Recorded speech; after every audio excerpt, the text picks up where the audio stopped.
En tus mandamientos meditaré, consideraré tus caminos, me regocijaré en tus estatutos, no me olvidaré de tus palabras.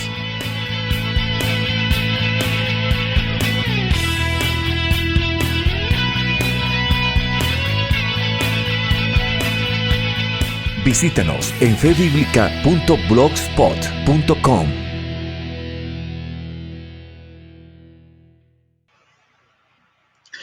Dios les bendiga. Bienvenidos a esta enseñanza titulada Las ramas, áreas o divisiones de la teología. La teología puede considerarse dividida en dos grandes ramas. Una de ellas es la teología étnica y la otra la teología cristiana. A su vez, la teología cristiana se divide en la teología bíblica, la teología histórica, la teología sistemática y la teología ministerial. Vamos entonces a entrar a estudiar cada una de estas divisiones. Cuando nosotros vamos al diccionario de la Real Academia Española, vemos que la palabra étnico puede significar gentil, idólatra o pagano. De esta manera, la teología étnica corresponde a las enseñanzas abrazadas por las religiones no cristianas acerca de Dios o de los dioses y de las cosas que para ellos son sagradas. Para los cristianos, el valor de la teología étnica es comparativo, puesto que establece las diferencias fundamentales entre el cristianismo y el paganismo. Por supuesto, también conocer acerca de la teología étnica puede servirnos para hacer un trabajo misionero en medio de culturas que no conocen del Evangelio o que conocen muy poco, para atraerlos al Evangelio de nuestro Señor Jesucristo. Pasando al campo de la teología cristiana, hemos dicho que esta se puede considerar dividida en cuatro áreas, que son la teología bíblica, la teología histórica, la teología sistemática y la teología práctica. Vamos a estudiar entonces también cada una de estas áreas. La teología bíblica es también conocida como la teología exegética. Tiene que ver con todo lo concerniente a la hermenéutica bíblica.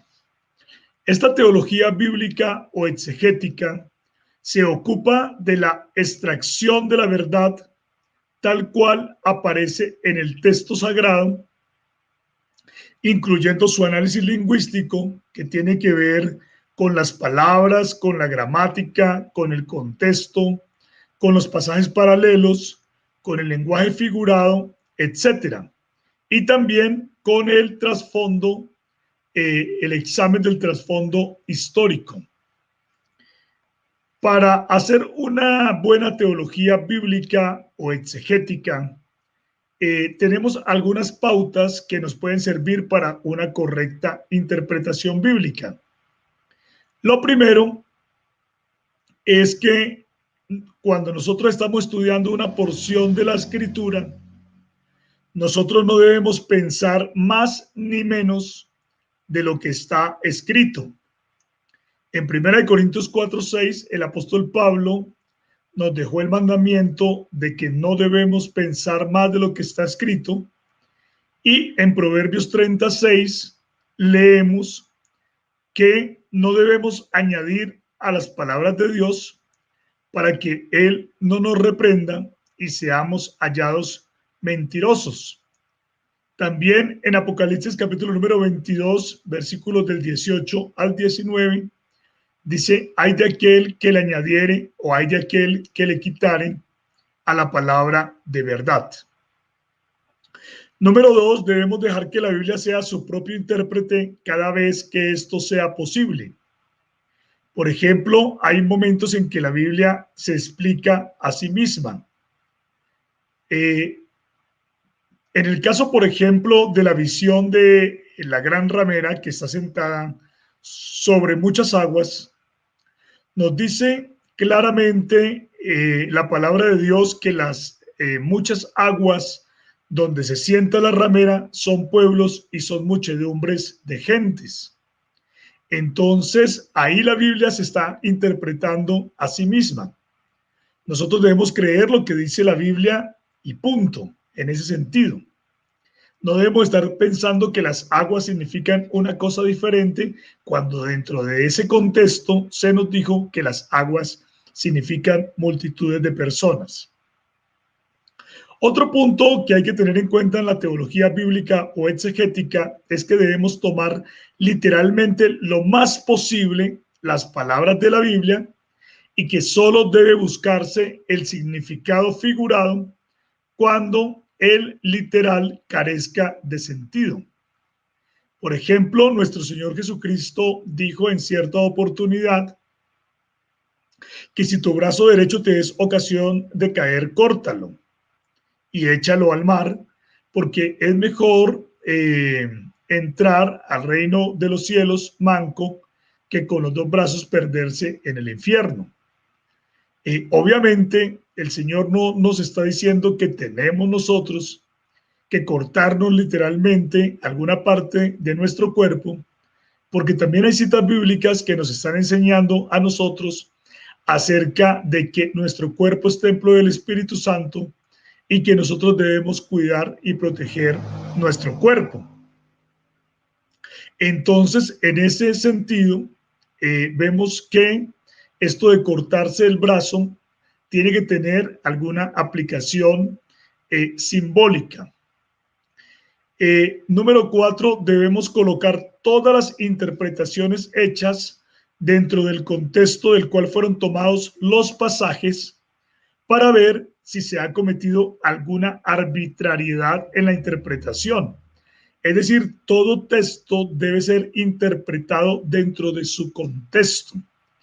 No se puede tomar un texto de una manera aislada para hacerle decir cosas que en realidad dentro del contexto en el cual se encuentra esa porción de la escritura no corresponde. Número 5, siempre que estemos haciendo una interpretación bíblica, debemos considerar el tema o propósito del libro cuando se interpreta un pasaje específico de dicho libro. Si, por ejemplo, estamos en el libro del Génesis, pues el Génesis está hablando de los orígenes. Entonces, las interpretaciones de la Biblia en esa porción de la escritura van a estar reguladas por el tema principal de dicho libro. Número 6, siempre debemos ser reflexivos al hacer una interpretación de una porción de la escritura. Nosotros debemos evitar los juicios acelerados y debemos buscar las razones que pudieran demostrar que nuestra interpretación es incorrecta. Este último filtro nos va a ayudar mucho porque va a darnos pautas de algunos puntos que mostrarían probablemente que nuestra interpretación tiene deficiencias. Entonces es importante someter la interpretación que tengamos a un juicio final, analizando las situaciones que pudieran estorbar nuestra interpretación. Sigamos adelante ahora con la teología histórica. La teología histórica estudia el desarrollo histórico de la doctrina cristiana, incluyendo dos grandes secciones. La primera es la bíblica y la segunda es la eclesiástica. En la bíblica, la teología histórica bíblica se preocupa por el desarrollo histórico de los contenidos doctrinales de la Escritura, tanto del Antiguo como del Nuevo Testamento, arrojando luz sobre los relatos bíblicos. Nosotros tenemos que tener presente que las doctrinas bíblicas no fueron reveladas en su completa luz o en su completo desarrollo de una vez, sino que éstas se fueron desarrollando poco a poco. Entonces, al hacer un análisis bíblico histórico, podemos ver cómo fue el desarrollo de una determinada doctrina bíblica desde el punto de vista histórico. Por ejemplo, cuando nosotros estamos hablando acerca de un tema como el tema del bautismo, vemos nosotros que el bautismo fue prefigurado en el diluvio universal. Por ejemplo, el apóstol Pedro dice que el bautismo que corresponde a esto, es decir, al diluvio, en el cual 8 personas fueron salvas, ¿sí? El bautismo que corresponde a esto ahora nos salva. Es decir, que el diluvio es una figura o un tipo del bautismo que la iglesia practica en el tiempo del nuevo pacto. También, por ejemplo, vemos otra sombra del bautismo en la salida del pueblo de Israel cruzando el Mar Rojo. El apóstol Pablo dice que él no quiere que ignoremos que los padres de Israel todos estuvieron bajo la nube y todos pasaron el mar y que todos fueron bautizados en la nube y en el mar. Fíjense ustedes que las aguas del paso del Mar Rojo simbolizan unas aguas de separación cuando el pueblo salió de Egipto rumbo a la tierra prometida, y de la misma manera entonces los creyentes cuando son bautizados también pasan a través de las aguas de separación para salir del mundo y entrar a la iglesia. Ya en los profetas vemos que se dice que palabras más precisas, que se dice que el nuevo pacto consistirá en que Dios esparcirá sobre nosotros agua limpia y que nos limpiará de todos nuestros ídolos y de todas nuestras inmundicias. Finalmente, en el Nuevo Testamento aparece la revelación del bautismo de una manera más precisa y se dice que el bautismo en el nombre del Señor Jesús es para el perdón de los pecados y para ser perdonados. Por eso Pedro dijo: arrepentíos y bautícese cada uno de vosotros en el nombre de Jesucristo para el perdón de los pecados y recibiréis el don del Espíritu Santo. Nosotros podemos hacer entonces así un estudio del desarrollo histórico de la doctrina del bautismo en la Biblia. Por ejemplo, la teología histórica eclesiástica, por otro lado, observa la manera en que se formularon y desarrollaron ciertas doctrinas en los diferentes periodos de la historia de la Iglesia, interesándose en pensadores claves y en las batallas que condujeron a ciertas confesiones de fe. Algunos de sus periodos claves son la patrística, la escolástica, la reformada y la contemporánea. A través entonces de esta teología histórica eclesiástica, podemos ver cuándo aparecieron y cómo se desarrollaron algunas doctrinas que no son bíblicas. Por ejemplo, nos damos cuenta al hacer un estudio histórico eclesiástico que nadie antes de Tertuliano había hablado acerca de la Trinidad. Esta idea aparece a principios del siglo III con Tertuliano, y vemos que esa primera propuesta trinitaria fue una propuesta donde se decía que al principio existía el Dios Padre y que del Dios Padre emanó un Dios Hijo y que luego emanó un Dios Espíritu Santo. Esta propuesta de Tertuliano claramente no es la propuesta de la Trinidad ortodoxa que se promueve hoy en día, porque para Tertuliano las tres personas no eran coeternas, ni tampoco eran coiguales. Si el Hijo tuvo un principio en el Padre o salió del Padre, quiere decir que el Hijo no es eterno. Si el Espíritu salió luego del Padre o emanó luego del Padre, entonces quiere decir que ese Espíritu tampoco es eterno. Y si hay una subordinación, esto quiere decir que no son coiguales. Ahí se está demostrando que la primera propuesta trinitaria no era la propuesta definitiva, no era la propuesta ortodoxa, y que incluso si examináramos la propuesta de Tertuliano, él podría ser considerado un hereje a la luz de lo que se llama la doctrina trinitaria ortodoxa. También en este estudio eclesiástico, histórico eclesiástico, podemos darnos cuenta que por allá por mediados del siglo III, un hombre llamado Orígenes de Alejandría fue el primero en presentar la propuesta de un Hijo eterno. Es decir, esa doctrina del Hijo eterno que hoy en día tanto se promueve en la Trinidad no es bíblica, sino que apareció por allá a mediados del siglo III con Orígenes de Alejandría. También haciendo un análisis histórico eclesiástico nos damos cuenta que la Trinidad ortodoxa, es decir, de tres individuos, tres personas que son coiguales, coeternas y consustanciales, fue adoptado por el catolicismo romano en el Concilio de Constantinopla en el 381, y hasta ahí es el primer momento histórico donde esa doctrina de la Trinidad fue presentada oficialmente como parte de la Iglesia Católica Romana. Y así sucesivamente podríamos seguir analizando esta doctrina de la Trinidad, como también otras cantidades de doctrinas, y ver cómo es que estas han venido apareciendo y qué controversias se dieron para que ellas pudieran emerger, y cómo, digamos, también tuvieron gente a favor y gente en contra.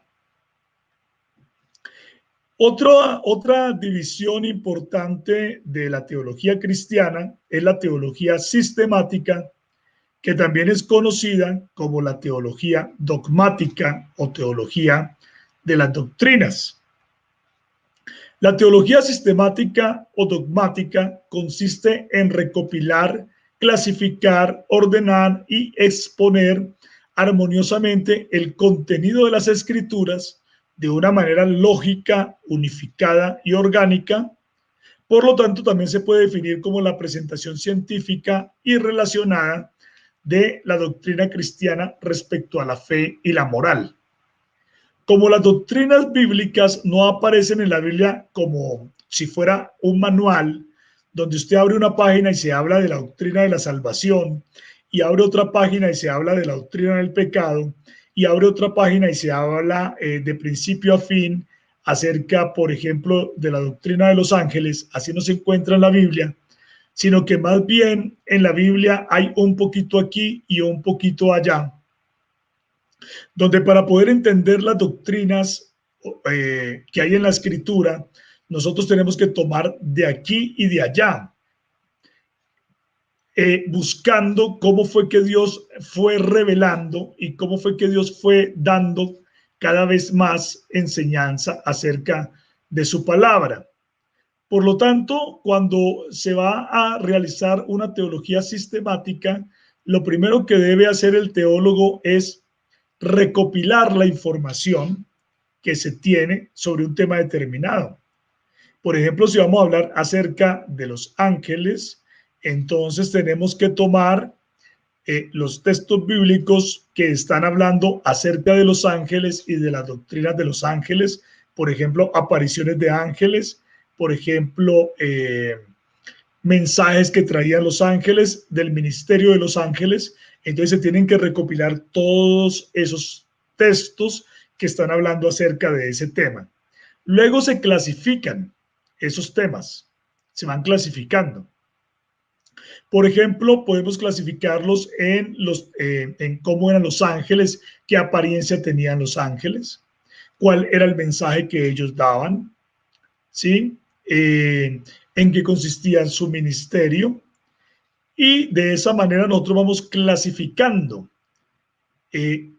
toda esa información que había acerca de los ángeles. Luego se ordena y finalmente se expone de una manera armoniosa, de una manera lógica, de una manera unificada y de una manera orgánica. Un buen ejemplo para entender esto es observar nuestro cuerpo humano. Nuestro cuerpo humano está conformado por diferentes sistemas que no se contradicen entre sí, sino que se están ayudando mutuamente. ¿Sí? Tenemos nosotros el sistema nervioso, tenemos el sistema óseo, tenemos el sistema muscular. Y así de la misma manera, entonces vemos nosotros que tenemos diferentes sistemas doctrinales. Por ejemplo, tenemos la angelología o doctrina de los ángeles. Por ejemplo, tenemos también la soteriología o doctrina de la salvación. Y tenemos la escatología o doctrina de las profecías bíblicas. Y vemos que aunque ellas sean diferentes sistemas, ellas están de todas formas aportando al corpus doctrinal, al cuerpo de doctrina. Y por eso estamos hablando de una presentación orgánica. Nuestro cuerpo es un organismo conformado por diferentes sistemas. De la misma manera, entonces, cuando estamos haciendo teología sistemática, estamos nosotros utilizando diversos sistemas teológicos, pero todos convergen en un corpus de doctrina que no se contradice, que está unificado, que es armonioso y que nos va a ayudar a comprender cada vez mejor la palabra de Dios. La teología sistemática o dogmática no solamente se conforma con lo que está en la escritura, sino que la teología sistemática también va más allá y está pendiente de los descubrimientos o de los avances en otras áreas del conocimiento humano. Por ejemplo, está también pendiente de lo que hace la arqueología o de lo que hace la ciencia para buscar con esto respaldar la enseñanza de la escritura, lo que pasa en la política, lo que pasa en la economía, de tal manera que se está buscando también poder proporcionar un mensaje fresco, un mensaje que sea acorde con las necesidades del hombre en cada tiempo de la historia. La teología sistemática entonces tiene también subdivisiones, de las cuales la primera que vamos a ver es la bibliología. La bibliología es el estudio de la Biblia, su inspiración divina, tanto en pruebas internas como externas. Era lo que yo les decía ahora, que esta teología sistemática busca dentro de la escritura las pruebas de la evidencia de la inspiración divina, por ejemplo, pero también evidencias externas que pudieran ayudarnos a nosotros a sustentar que la Biblia es definitivamente un libro inspirado por Dios. También tiene la bibliología tiene todo que ver con la revelación, con la autoridad de la Biblia, con la canonicidad de sus libros, con sus autores humanos, con la arqueología bíblica, la crítica textual, etcétera. Todo eso tiene que ver con esa parte de la teología sistemática llamada bibliología. Entonces, fíjense ustedes que además del contenido del texto sagrado, cuando se está estudiando la teología sistemática, se echan mano de otras áreas del conocimiento que pueden aportarnos, que pueden ayudarnos a sustentar el estudio bíblico, así como también a ayudar a presentar el mensaje de la escritura de una manera fresca y de una manera que sea aplicable para los días de hoy. Tenemos también la teología propia como otra de las divisiones de la teología sistemática, donde la teología propia es la teología propiamente dicha o teontología. Esta trata acerca del estudio de Dios. Por eso se llama la teología propiamente dicha, teontología. Trata acerca del estudio del Dios que es espíritu y que es eterno. Abarca la cuestión de la existencia de Dios, la naturaleza espiritual de Dios, los atributos divinos, la voluntad o el decreto divino y la providencia divina. Aquí está estudiando al Dios que es espíritu. Algunos dividen la teología propia de la neumatología, pero realmente la teología propia es también, o la neumatología tiene que ver con la teología propia, porque la palabra de Dios dice que Dios es espíritu. Los trinitarios la dividen porque ellos piensan que la teología propia es la teología de Dios el Padre, la primera persona según ellos, y que la neumatología es la teología de la tercera persona divina. Pero la Biblia no habla de eso. La Biblia no habla de ninguna primera persona y de ninguna tercera persona. Por lo tanto, desde el punto de vista bíblico, la neumatología está incluida dentro de la teología propia. Es decir, la naturaleza espiritual de Dios está incluida dentro de la teología propia. Por lo tanto, nosotros no podemos separar la neumatología de la teología propia, porque neumatología es el estudio del Dios en su condición de espíritu. Otra de las divisiones de la teología sistemática es la cristología. La cristología es el estudio de Dios manifestado en carne como el Hijo, como el Mesías, como el Cristo, como el pariente redentor. Abarca la relación entre la divinidad y la humanidad de Cristo, así como la necesidad de Cristo y de su obra. Es decir, la cristología tiene un énfasis en la manifestación de Dios en carne, un énfasis en la encarnación.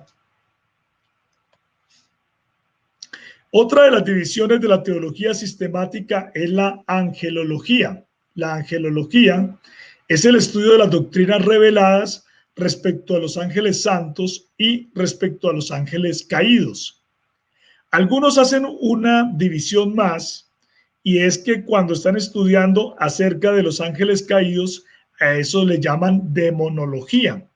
Sin embargo, para efectos de esta enseñanza, vamos a hablar solamente de la división de la teología sistemática como angelología, incluyendo el estudio de los ángeles santos y los ángeles caídos.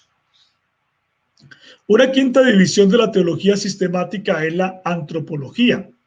La antropología examina el origen, la naturaleza y el significado de la humanidad. Aborda tanto la naturaleza material o corporal del hombre, así como lo inmaterial del hombre, su parte espiritual. Otra de las divisiones de la teología sistemática es la amartiología. La amartiología es el estudio del pecado, examina la caída del hombre y la imputación del pecado al hombre. Otra división de la teología sistemática es la soteriología. La soteriología es el análisis de las doctrinas relacionadas con la salvación. Tenemos también la eclesiología. La eclesiología es el estudio de la naturaleza de la iglesia, de las diversas formas de organización que la iglesia ha tomado, y también el estudio del derecho canónico. Otra división de la teología sistemática es la escatología. La escatología es el estudio de todo lo revelado que tuvo y que tiene todavía un carácter profético. Entonces la escatología es el estudio de la profecía bíblica. Tenemos también, por último, esta otra división de la teología sistemática, que es la ética cristiana. Lo que Dios requiere del hombre tiene que demostrarse en las vidas y en las actividades y en todo lo que un cristiano es y hace. Por lo tanto, se debe hacer énfasis en los principios bíblicos. En los principios bíblicos, los principios que enseña la Biblia, los principios que trascienden las culturas y los tiempos, más que en lo que es lícito o ilícito según una cierta tradición. Para nosotros en la ética cristiana lo más importante deben ser los principios que enseña la Escritura, y ya las aplicaciones de estos principios se darán en las circunstancias de cada cultura, en cada tiempo y en cada lugar. La última área de la teología cristiana es la teología ministerial o la teología del servicio a los demás, la teología práctica. Esta también tiene sus divisiones. La teología ministerial, entonces, es la ciencia del cuidado de las almas. La actividad ministerial de la iglesia no concierne solamente a los pastores, sino a la iglesia entera, porque todos estamos llamados a servir y a fortalecernos los unos a los otros. Esta teología ministerial se interesa en la aplicación práctica de las verdades que han sido descubiertas en las otras ramas o áreas de la teología cristiana que ya hemos visto, ¿sí? Como la teología bíblica, la teología histórica y la teología sistemática. Entonces, se interesa en la aplicación de las verdades descubiertas en las otras ramas de la teología y sus valores prácticos en la renovación y en la santificación del hombre. Dentro de las divisiones de la teología ministerial tenemos como primera medida la teología pastoral.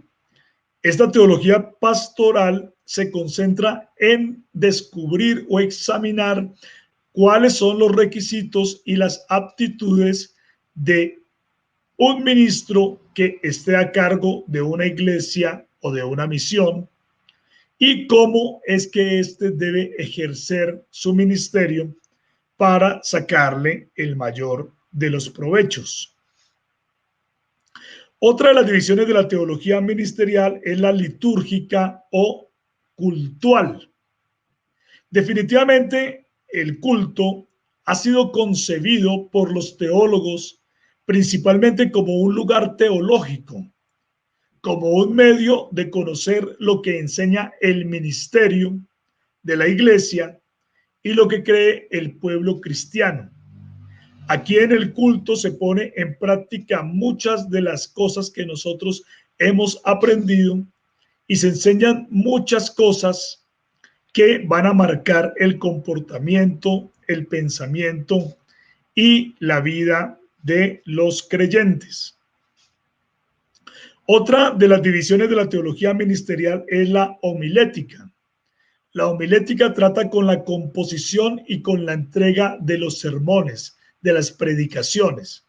Nos enseñan cómo se deben preparar los diferentes tipos de sermones y cómo estos se deben exponer o presentar ante las personas, que también esto depende del tipo de personas a las cuales vamos a presentar, de los medios que tengamos como ayudas y las edades o la capacidad que tengan las personas a las cuales nos vamos a presentar para exponer el mensaje de una manera que ellos puedan comprender, que ellos puedan atender al llamado o a la palabra que se está predicando. Otra de las divisiones de la teología ministerial es el evangelismo. Este está concentrado en las misiones locales y extranjeras para la proclamación del evangelio. Y aquí entonces se estudian las diferentes formas de presentar el mensaje del evangelio, de tal manera que la presentación del mensaje del evangelio sea lo más efectiva posible para atraer a las almas a Cristo. Otra de las divisiones de la teología ministerial es la consejería cristiana. La consejería cristiana estudia el comportamiento del hombre y los factores que forjan su carácter para comprender mejor la condición humana y dar una orientación de acuerdo con los principios bíblicos. Esto es lo que hace la consejería cristiana. Otra de las divisiones de la teología ministerial es la capellanía. La capellanía es la asesoría espiritual en espacios como colegios, hospitales, batallones, cárceles, donde incluso se reservan algunos espacios para la consejería, la oración y la devoción. Como una séptima división de la teología ministerial tenemos el discipulado. El discipulado es la instrucción de la doctrina cristiana, sobre todo a aquellas personas que están en un proceso para recibir su bautismo o que una vez han recibido el bautismo, todavía ellos son unos bebés espirituales que necesitan crecer en las doctrinas bíblicas. Se ha llamado catequesis a la instrucción o doctrina cristiana en un periodo previo al bautismo, es decir, a las personas que se están preparando para ser bautizadas. Otra de las divisiones de la teología ministerial es la apologética. La apologética justifica la verdad de la fe cristiana ante el tribunal de la razón humana. Tiene además la tarea de probar que la religión cristiana es la única manifestación verdadera y perfecta de Dios al hombre en la persona de Jesucristo. La apologética es muy importante porque la apologética se concentra en transmitir argumentos racionales en defensa de la fe, es decir, argumentos que van directamente hacia la mente, hacia la razón de las personas. Cada vez que hay un ataque contra una doctrina bíblica y algún cristiano da razones inteligentes presentando defensa de la verdad que hay en nosotros, de la verdad que Dios nos ha revelado a nosotros, de la verdad del Evangelio, cada vez que un cristiano presenta argumentos racionales contra todos los ataques que el enemigo se pueda inventar, está haciendo apologética. La apologética, por lo tanto, fortalece la fe de los creyentes para que se mantengan firmes en la fe y no declinen, pero también puede servir para ganar a las almas que se encuentran confundidas con pensamientos que son contrarios a la verdad bíblica cristiana. Muchas gracias por haber estado aquí acompañándome en esta enseñanza acerca de las ramas, áreas o divisiones de la teología. Y entonces, en síntesis, vamos a recapitular diciendo que hemos visto que la teología está dividida en dos grandes áreas, que son la teología étnica, toda la forma de pensamiento sobre Dios que no son cristianos, y en la teología cristiana, de acuerdo con todo lo que el Señor nos ha revelado en la Escritura. Esta teología cristiana también a su vez se divide en la teología bíblica, histórica, sistemática y ministerial. Muchas gracias por haber estado en esta enseñanza, en esta clase acerca de lo que es la teología y su alcance y sus divisiones. El Señor Jesucristo les bendiga y esperamos vernos en una próxima oportunidad. Gloria al nombre del Señor Jesús. Dios les bendiga.